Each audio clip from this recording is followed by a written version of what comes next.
اگر تمام مسلمانوں میں باہمی اتحاد ہوتا تو کس میں اتنی جرت ہوتی کہ کوئی مسلمانوں کو کسی قسم کا کوئی نقصان پہنچا سکے؟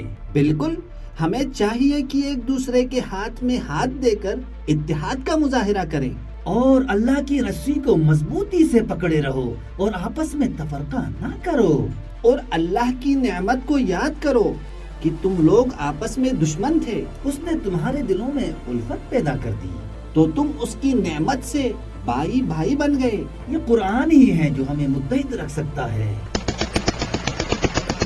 اے کافر، اس کافر کے ساتھ بیٹھ کر قرآن کی باتیں کر رہے ہو، بہت ہی سادہ لوگ ہو۔ کیوں؟ کیا ہو گیا ہے؟ ہمارے پاس جو قرآن ہے شیعہ اسے نہیں مانتے، ان کا اپنا الگ قرآن ہے۔ یہ انتہائی مزے کا خیز بات ہے جو میں سن رہا ہوں۔ یہ کیا کہہ رہا ہے؟ کیا تم نے ہماری زبان سے کبھی کوئی ایسی آیت سنی ہے جو قرآن کی آیت سے مختلف ہو؟ نہیں۔ کیا کبھی ایسا ہوا ہے کہ تم نے کوئی ایسی آیت پڑھی ہے جسے ہم کہیں کہ یہ قرآن کی آیت میں سے نہیں ہے؟ نہیں، ہمارے معتبر اہل سنت علماء میں سے بھی کسی نے شیعوں سے متعلق کوئی ایسی بات نہیں کی ہے۔ شیعہ علماء نے بھی مختلف کتابوں میں عقلی دلائل اور قرآن و احادیث کی روشنی میں یہ بات ثابت کی ہے کہ قرآن میں تحریف ناممکن ہے۔ یعنی قرآن میں سے کسی چیز کا کم ہونا ناممکن ہے یا اضافہ ہونا ناممکن ہے؟ دونوں چیزیں، یعنی قرآن کی آیات میں کم یا اضافہ ہونا، حتیٰ ایک لفظ میں بھی تبدیلی ناممکنات میں سے سمجھتے ہیں ہم۔ اے کافر، تمہاری ہی کتابوں میں لکھا ہوا ہے کہ قرآن مجید میں در حقیقت 17,000 آیات ہیں۔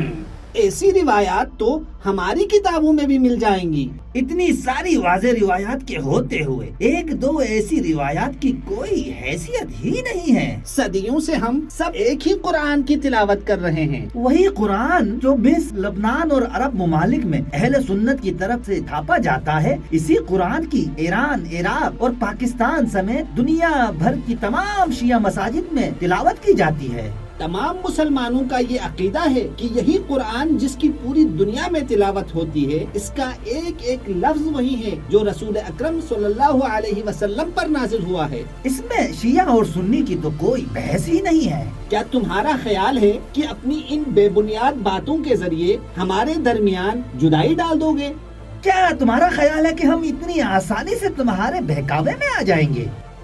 تمہاری بھول ہے کہ ہم تمہارے بہکاوے میں آ جائیں گے۔ مسلمانوں کو ایک دوسرے کا دشمن بنانے میں تمہارا کیا مفاد چھپا ہوا ہے؟ پیچھے ہٹ جاؤ۔ اگر پیچھے نہیں ہٹے تو کیا کرو گے تم؟ اپنے آپ کو اڑا لوں گا۔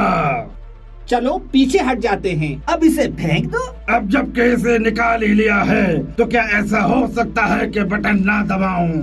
ایسا نہیں ہو سکتا۔